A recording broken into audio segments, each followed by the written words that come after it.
아멘. 오늘 아침 저에게 주신 은혜의 말씀은 마태복음 15장 21절부터 28절까지의 말씀입니다. 하나님의 말씀 마태복음 15장 21절부터 28절까지 말씀을 봉독해 드립니다. 말씀을 봉독해 드릴 때 여러분의 귀와 마음이 은혜가 되길 바랍니다. 예수께서 거기서 나가서 두로와 시돈 지방으로 들어가시니 가나안 여자 하나가 그 지경에서 나와 소리질러 가로되 주 다윗의 자손이여 나를 불쌍히 여기소서 내 딸이 흉악히 귀신 들렸나이다 하되 예수는 한 말씀도 대답지 아니하시니 제자들이 와서 청하여 말하되 그 여자가 우리 뒤에서 소리를 지르오니 보내소서. 예수께서 대답하여 가라사대 나는 이스라엘 집에 잃어버린 양 외에는 다른 데로 보냄을 받지 아니하였노라 하신대 여자가 와서 예수께 절하여 가로되 주여 저를 도와주소서. 대답하여 가라사대 자녀의 떡을 취하여 개들에게 던짐이 마땅치 아니하니라. 여자가 가로되 주여 옳소이다마는 개들도 제 주인의 상에서 떨어지는 부스러기를 먹나이다 하니 이에 예수께서 대답하여 가라사대 여자야 내 믿음이 크도다 내 소원대로 되리라 하시니 그 시로부터 그의 딸이 나으니라. 아멘. 하나님의 말씀이었습니다. Good morning. 좋은 아침입니다. 또 우리 한번 또 양손을 가슴에 얹고 한번 두 번 외쳐볼까요? 나는 하나님의 사랑을, 하나님의 특별한 사랑을 받은 사람입니다. 두 번 해봅니다. 나는 하나님의 특별한 사랑을 받은 사람입니다. 나는 하나님의 특별한 사랑을 받은 사람입니다. 믿습니까, 여러분? 여러분 그런 사람입니다. 또 우리의 인생의 모토 한번 외쳐볼까요? 하나님을 기쁘시게, 사람을 행복하게. 그렇습니다. 오늘은 예수를 만난 사람 시리즈 7번째입니다. 수로보니게 여인 이야기입니다. 몇 년 전에 정신병을 앓고 있던 딸을 데리고 살던 어느 목사님이 이야기로 시작을 하려고 합니다. 사모님은 그 딸을 보호하고 돌보느라 정신적으로 육체적으로 아주 심신이 많이 지쳐 있었습니다. 딸로 인해서 가족이 얼마나 힘들었는지 말로 표현을 못합니다. 사실은 당사자도 힘들지만 정말 힘든 사람은 옆에서 날마다 보고 있는 또 언제 무슨 일이 어떻게 일어날지 모르는 초비상 속의 삶을 살아가는 가족들이 늘 긴장 속에 피곤한 삶을 삽니다. 대개 목회자의 가정에 그런 일이 있으면 교인들은 그렇게 생각합니다. 아이고 뭘 어떻게 했길래 목사 가정에 저런 일이 생기노. 근데 놀랍게도 전에는 좀 덜했습니다만은 요즘은 목회자 가정에도 상당히 아픔들이 참 많습니다. 이게 어떤 상황인지 모르겠습니다만은 여러 어려움들을 많이 봅니다. 아이고 목사 가정이 그랬을 텐데요. 이 교회 교인들은 정말 성숙했어요. 담임 목사님의 가정을 불쌍히 여겼습니다. 그리고 목사님이 참 경건하세요. 존경도 많이 받으시고 우리가 잘 아는 이사라 선교사님 있는 선교단체에 이사장으로도 계셨고 섬기시고 많이 후원하고 선교를 하면 앞장을 썼던 분입니다. 참 고결하게 깨끗하게 사셨어요. 그리고 그분이 은퇴를 한 후에 중풍으로 고생하시다가 돌아가셨습니다. 이 가족 중에 아픈 사람이 있으면 특별히 정신질환으로 어려움을 겪는 사람이 있으면 고생하는 그 사람들은 정말 매일 곁에서 살을 부대끼고 살아가고 뒤처리를 해야 되는 가족들입니다. 당사자는 몰라요. 당사자는 가만히 있다가 발작이 일어나면 막 발작을 한 후에 육신이 피곤하니까 잠이 들어요.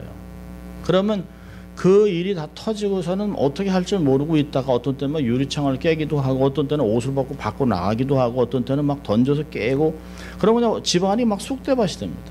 그러면 그리고 나서 자기가 풀에 죽어가지고 이렇게 자면 그 뒤처리를 다 하느라고 막 가족들이 막 상처투성입니다.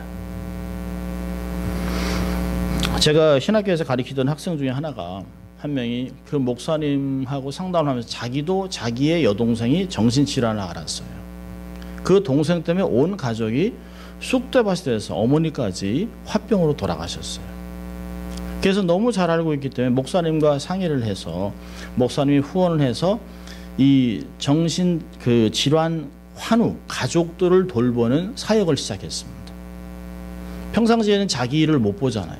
자기 하려고 해도 나갈 수가 없습니다. 아이를 줄로 묶어놓겠습니까? 뭐 케이지에 가둬놓겠습니까? 한국에서는 그 가끔 신문에 나오는 거 보면 정신질환이나 그 귀신 들렸다고 하는 사람들을 기도원에 맡겨놨는데 기도원에서 나가지도 못하게 하고 철장에 가둬놓고 짐승을 기르듯이 밥을 던져주고 때리고 폭행을 하고 이런 일들이 얼마나 많은지 몰라요. 그것도 기도원이라는 이름 안에서 그것이 막 벌어지고 있습니다. 그래서 개인 업무를 보지 못하던 가족들에게 정부 예산으로 이들에게 도우미를, 가사 도우미를 붙여줘요.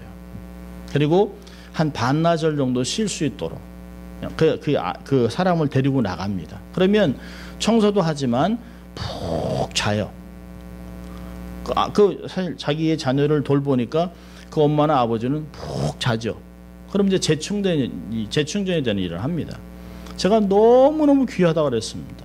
근데 저한테 그래요. 목사님, 제가 이런 사역을 하게 된 것은 제 가정의 여동생이 그랬기 때문에 주위에서 보면서 너무 안타까운데 그런 가정이 너무 많다는 것이에요. 그런데 드러내지 않을 뿐이라는 것이에요. 근데 이제는 서서히 정부의 도움도 받고 이들의 도움을 받으면서 비영리 단체 사역을 하는데 얼마나 좋은 열매를 맺고 있는지 몰라요.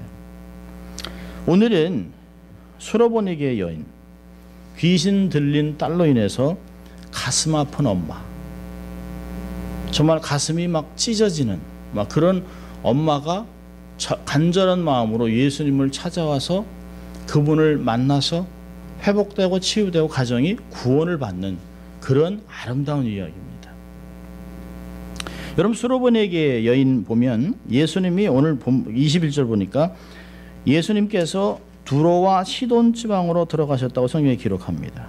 그 지역은 이방인 지역이에요. 요즘 같으면 수리아 지역에는 현대 같으면 이제 레바논과 시리아, 지금 이제 막 내전이 일어난 난민이 제일 많이 생긴 그 지역입니다. 우상으로 가득한 지역이에요.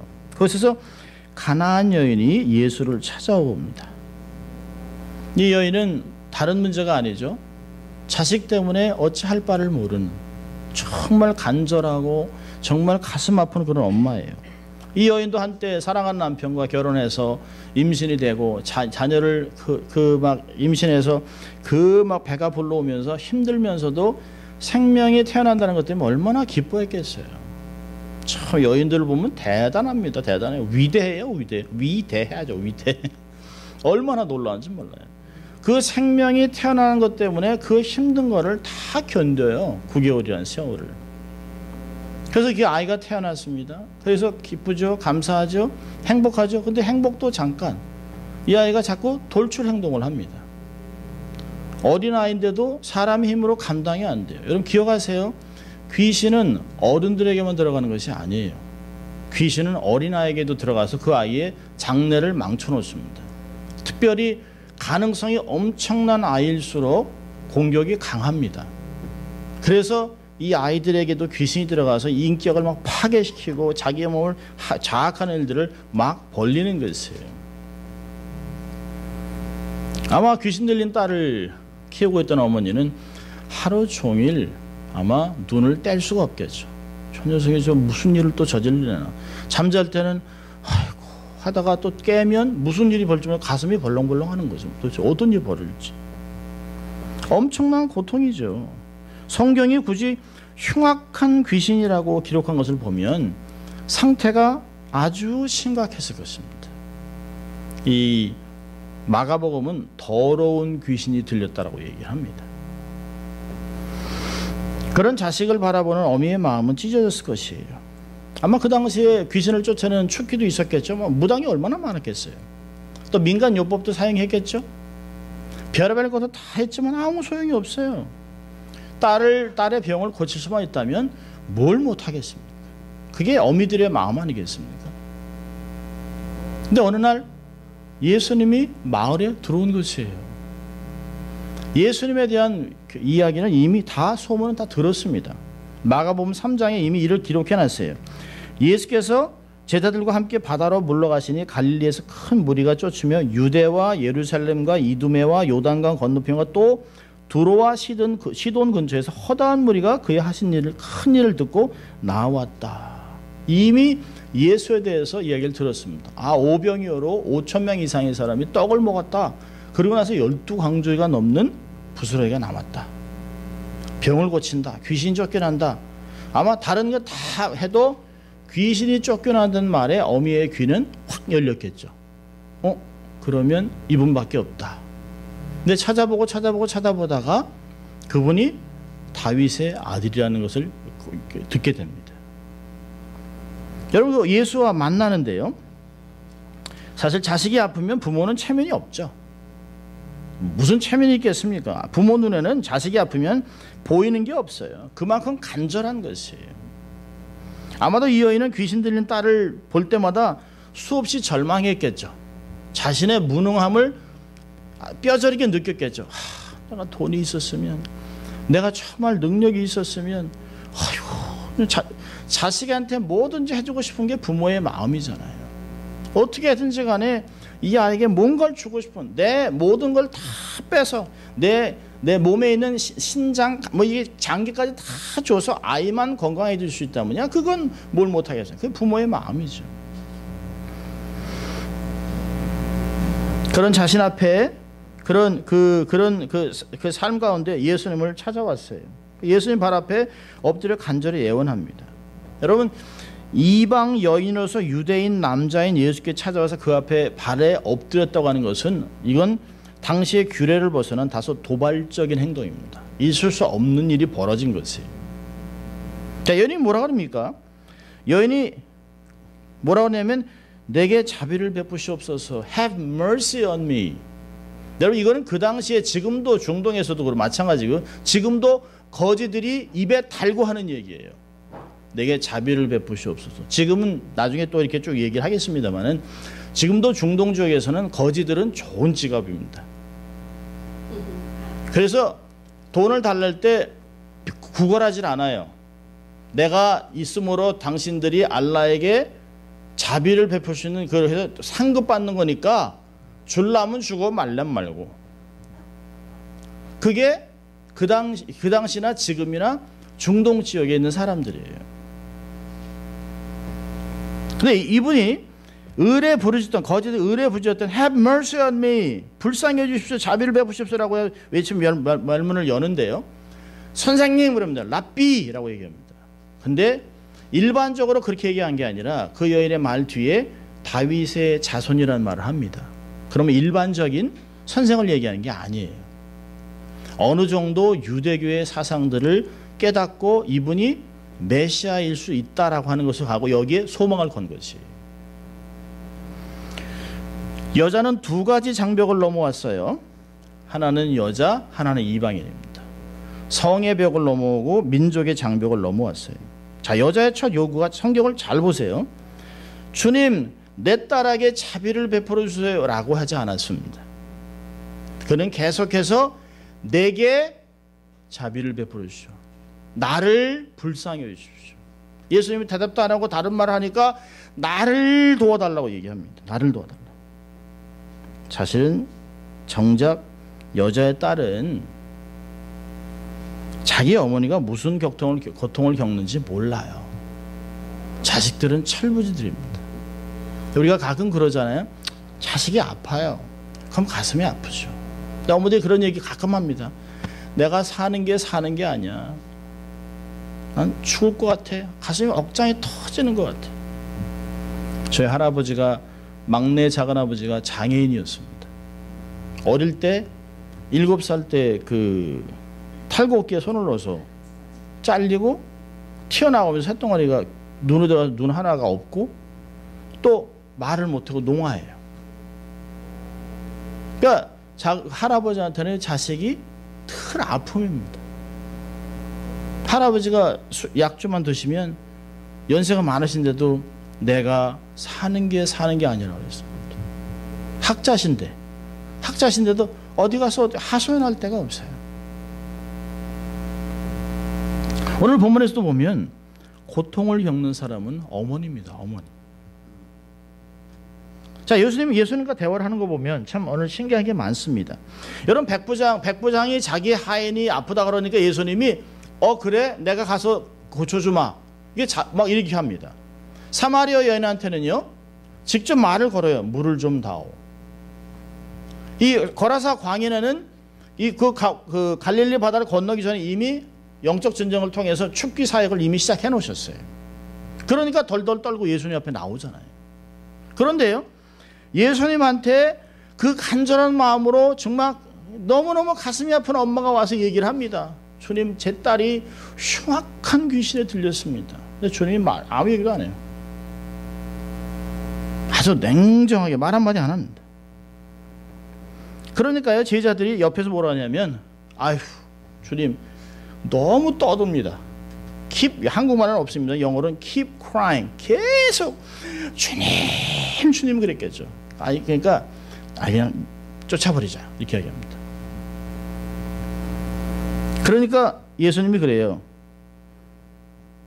나는 이스라엘 집에 잃어버린 양 외에는 다른 데로 보내줌 받지 않았다. 아주 매몰타게 대답합니다.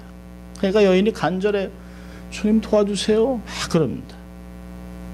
그때 세 번째 아주 황당한 말을 합니다. 자녀의 떡을 취해서 개들에게 던짐이 마땅치 않다. 근데 여인이 알아들어요. Can, yes, 그렇습니다. 개들도 주인의 상에서 떨어지는 떡을 먹고 살아요. 자, 이 본문을 잘 이해하려면 그 당시에 문화적인 요소들을 이해할 필요가 있습니다. 주님은 갈급한 심령으로 찾아온 수로보니 여인의 안에 있는 믿음이 그게 진짜 믿음이라는 걸 확증해주고 나가야 싶습니다. 자, 여기 두 가지 요소가 있는데 하나는 뭐냐면 개라는 단어입니다. 개. 예수님이 사용한 개는 들개나 무리를 지어 돌아다니며 쓰레기를 주워 먹고 싸우면 싸나운 개들이 아닙니다. 이때 사용한 단어가 집에서 기르는 애완용 강아지 쿠나리온이라는 단어입니다. 쿠나리온. 마태복음 7장 29절에서는요. 마가복음 7장 29절에서 상 아래에 있는 작은 개들. 예수님이 그 여인에게 하는 말이 뭘까요? 너는 누구냐? 너는 선민도 아닌 유대인도 아니지만 그러나 너는 하나님 나라에 있는 존재냐? 라고 물어보는 거예요. 이미 사실 예수님은 그녀를 받았습니다. 하나님 나라로 이미 받아놓으셨어요. 그리고 너도 상 안에 있고 같이 있다는 걸 아냐는 것이에요. 여러분, 둘째는 부스러기입니다. 부스러기. 예수님 당시 팔레스타인 주민들은 숟가락이나 포크 같은 젓가락의 식사도구를 사용하지 않았습니다. 아침에 넓은 그 밀가루 반죽을 해서 화덕에 촥 붙여가지고 그걸 떡으로 만들어요. 빵으로. 그러니까 우리 대개 우리 이제 걸레떡이라고 얘기하는데 걸레떡이 수건떡 같은. 그래서 그 라바시나 이게 피터브레드 같으면 넓어요. 그래서 빵으로 그날 구운 빵을 그날 먹습니다.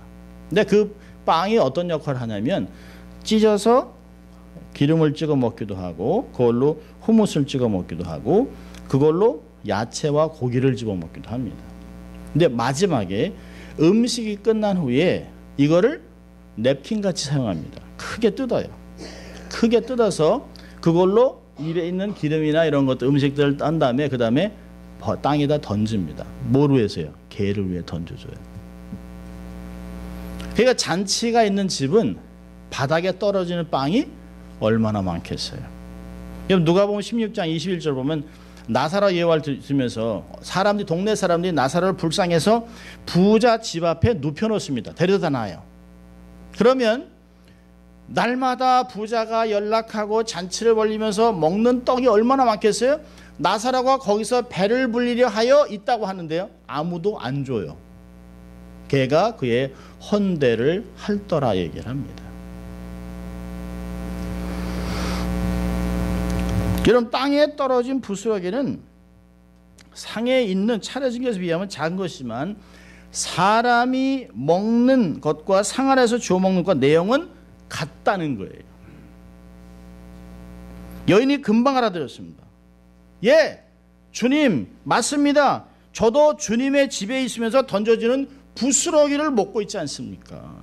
유대인들이 당신의 언약의 자녀들이라면 그들이 상에 차려진 그 밥상에 있는 먹고 던져주는 그거 나도 먹지 않습니까? 그 빵 조각을, 부스러기를 제 딸에게도 던져줄 수 있겠습니까? 주님, 제가 그런 은혜가 필요해요 라고 얘기하는 거예요. 근데 주님 뭐라 그래요? 마치요 바로 그거라는 거예요. 내 말 속에 믿음이 있다는 거예요. 그게 바로 믿음이다. 네가 그렇게 은혜를 사모하고 떨어지는 것만이라, 이 부스러기 같은 요만한 것만이라 은혜가 있어도 살 것 같다면 너는 믿음이 큰 거야. 내 말한 대로 소원이 이루어지리라고 하니까 그날 바로 고쳐집니다. 여러분, 주님이 평소에 하신 말씀이 뭐예요? 누가복음 17장 6절 보니까 주께서 가라사대 너에게 겨자씨 한 알만한 믿음이 있더라면 이 뽕나무더러 뿌리가 뽑혀 바다에 심기우라 하였을 것이요 그것이 너에게 순종하였으리라. 남들은 모르는 이방인이고 전혀 유대교도 모르는 여인인데 그 안에 메시아를 향한 믿음이 있다는 걸 알아요. 주님이 그거를 확인하는 거예요. 봐, 이게 너의 믿음인데 내 말 안에 있다. 내 말한 대로 된다. 여러분, 우리가 말을 얼마나 잘해야 됩니까? 안 된다, 힘들다, 죽겠다 하는 게 아니라 주님의 은혜 때문에 살 수 있다는 거예요. 작은 말 한마디라도 말하는 게 얼마나 중요한지 몰라요. 여러분, 사모하는 심령을 만족해주는 주님을 만난 것 아니겠습니까? 사모하지 않는 심령에게 누가 은혜가 쏟아지겠어요? 은혜를 사모해야 됩니다. 자, 오늘 본문에서 중요한 건 이겁니다. 왜 이런 대화가 오고 갔냐는 거예요. 주님이 그렇잖아요. 그래, 내가 가서 고쳐줄게. 내 믿음대로 되라. 가라. 내 딸이 나았다. 그래도 되잖아요. 근데 왜 이렇게 이런 얘기를 했냐는 거예요. 예수님은 제자들의 내면에 있는 편견을 무너뜨리고 있는 것이에요. 예수를 따르면서 가르침도 많이 받았죠. 기적을 경험했죠. 예수님이 남녀노소를 가르지 않고 사람들을 축복하고 회복하고 병을 치료해주고 귀신을 쫓아내는 걸 다 봤습니다. 다 봤는데 제자들의 마음에 어떤 게 있어요? 하나님, 토라, 성전, 메시아는 유대인들만을 위한 것이라는 거예요. 아마 예수님이 이렇게 얘기했는지 몰라요. 선민사상과 민족적 우원을 가지고 있는 이들에게 아마 여인을 냉대하면서 속으로 이런 얘기 하시는지 몰라요. 내가 이 이방인 여자를 쫓아내고 이스라엘에서만 사역하면 너희들은 좋겠지. 아마 제자들이 여인이 와서 딱 얘기 안 하고 있을 때, 그렇지, 개 같은데, 돼지 같은. 주님이 개 얘기하니까 맞아, 그럼 당연하지, 쫓아낼까요? 그러고 있는 거예요. 아주 속 좁은 제자들의 전통적인 신앙을 드러내고 있습니다. 참 놀랍습니다. 예수님이 나무라지 않습니다. 나무라지 않고 아주 고단수로 그 제자들을 압박해 들어가고 있습니다. 그들 안에 쌓여있는 잘못된 그 전통과 편견을 수정하고 있어요. 여러분, 우리는 가끔 고칠 때 야, 똑바로 안 해, 뭐 이렇게 하잖아요. 시시비비를 따져도 되는 게 아니에요. 사람들이 보고 느끼게 하고 있습니다. 주님께서.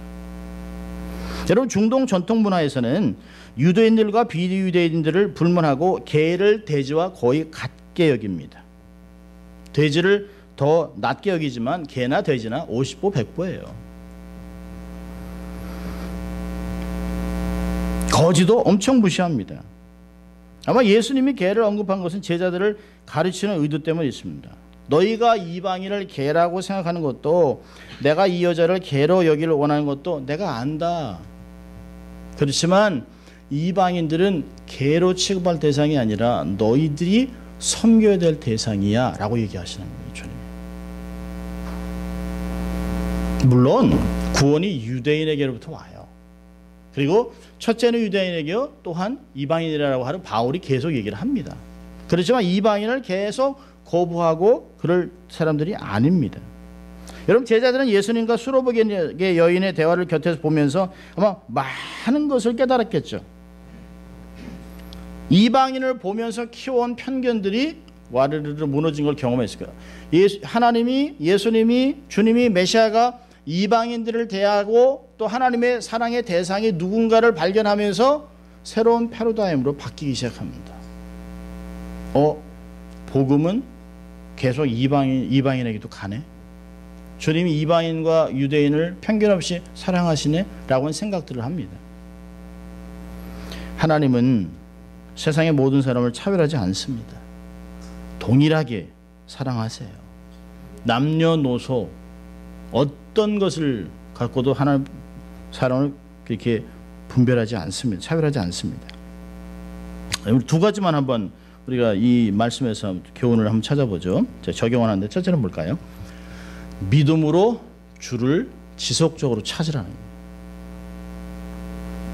그냥 내면의 믿음을 키우세요. 그리고 주님을 찾아 나오세요. 믿음으로 나오십시오. 강청 기도가 그래서 필요한 것이에요. 기도는 언제까지 할까요? 응답될 때까지. 응답될 때까지. 누가복음 18장 1절부터 8절 보면 항상 기도하고 낭망하지 말 것을 저에게 비유로 얘기합니다. 그러면서 한 과부가 와서 재판관에게 계속 하소연을 합니다. 그 재판관이 귀찮아서라도 그 말을 들어준다는 거예요. 근데 하물며 택한 백성이 밤낮 기도하는 것을 속히 응답하지 않겠느냐? 주님이 얘기하세요. 근데 마지막에 중요한 말을 18장 8절에 얘기합니다. 인자가 다시 올 때 믿음을 보겠느냐. 대개 사람들이 100도에 물이 끓어야 되는데요, 98도쯤에 가서 그만둡니다. 물이 안 끓래. 그리고 스스로 얘기하죠. 주님의 뜻이 아닌가 봐. 그렇지 않아요. 우리가 주님 행세를 하면 안 돼요. 주님 앞에 이것이 응답돼서 하나님이 예스냐 노냐 아니냐 그렇다라고 하는 정확한 응답을 경험할 때까지는 지속적으로 엎드려 있어야 되는 거예요. 스스로 결정하지 말라는 거예요. 얼마나 많은 사람이 하나님이 답을 안 줬는데도 선교지로 갑니다. 얼마나 많은 사람이 하나님이 허락하지 않았는데 목회자가 돼요. 그래서 교회를 쑥대밭으로 만드는 거예요.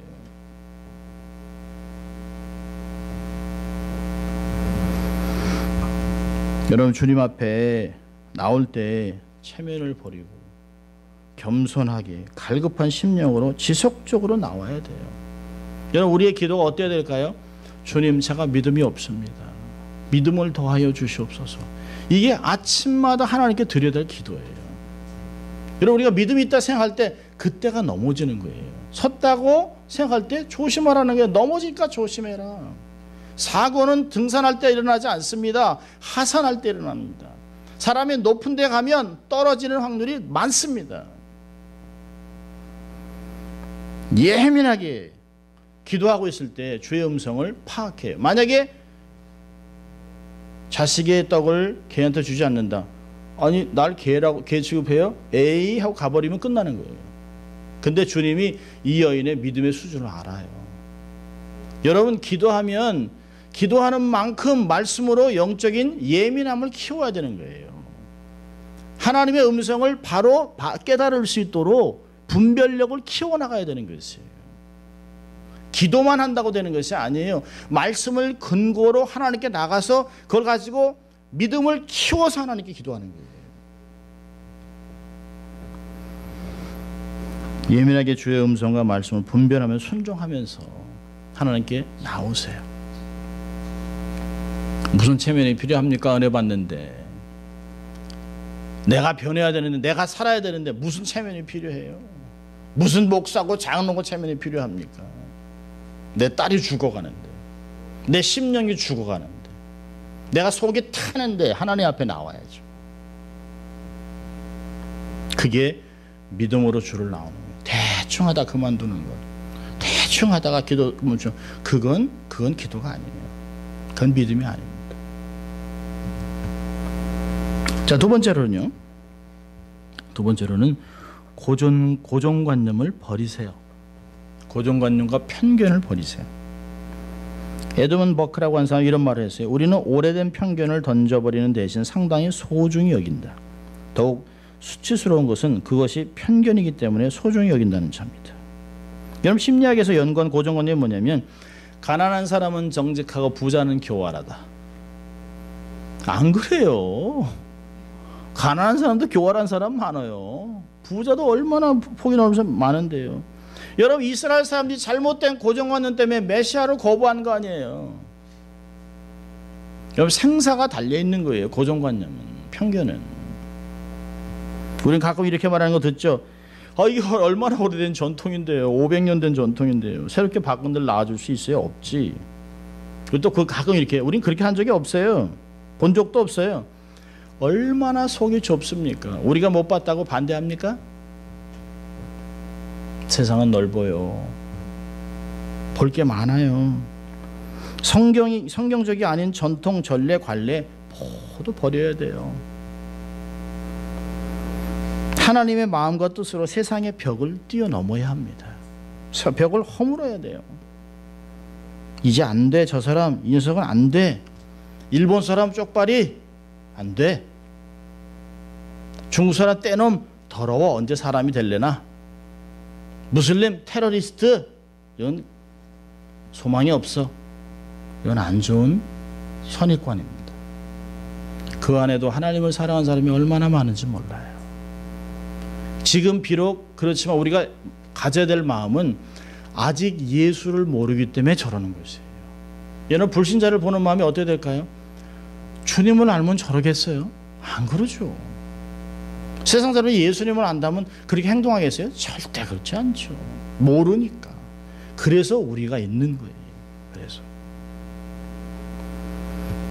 인간으로는 할 수 없지만 하나님은 다 가능합니다. 우리가 고정관념을 버리려면 선하고 거룩한 생각을 해야 합니다.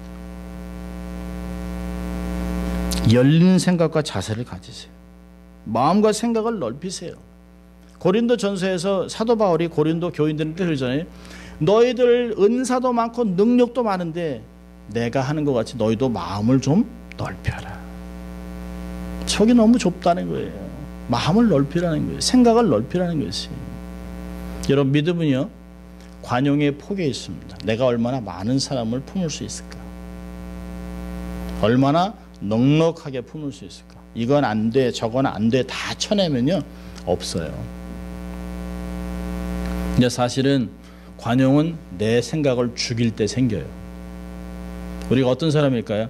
가시나무 같은 거예요. 주님이 가까이 오고 싶은데 너무 찌르는 게 너무 많아. 이건 안 돼, 저건 안 돼, 뭐 이렇게 찌릅니다. 이 말씀을 연구하면서 제 마음에 너무 많은 아픔들이 있었어요. 정말 내가 주님 이렇게 막 품으려고 하면 그쪽에서 막 찔려가지고 막 싫어가지고 너무 많은 그게 있어요. 너무 많은 안 좋은 이런 고정관념이 있습니다. 생각과 마음을 조금만 더 넓히세요. 그리고 관용을 품으세요. 넉넉하게 품으세요. 괜찮아, 그럴 수 있어요. 그럼 뭐 그렇지 뭐. 품으세요. 여러분 주를 만난 인생은 치유되고 회복되고 구원을 경험하며 새로운 삶이 시작됩니다. 그렇다면 우리는 주 안에서 이미 새로운 삶으로 시작된 사람들입니다. 날마다 새로워져야 됩니다. 주를 만나 동행하고 주위 사람들을 편견 없이 사랑하면서 세상의 빛과 소금이 되는 여러분들 될 수 있길 주의 이름으로 축원합니다. 기도하겠습니다. 하나님 아버지 감사합니다. 오늘도 하나님 저희들을 예배자로 초청하시고 말씀을 통해 권면하시고 가르치신 것 감사합니다. 이 말씀을 새기고 마음을 넓히고 생각을 넓히면서 세상에 많은 사람을 품고 또 복음을 인도하는 귀한 종들이 다 될 수 있도록 하나님 축복하여 주시옵소서. 감사하고 예수님 이름으로 기도합니다. 아멘.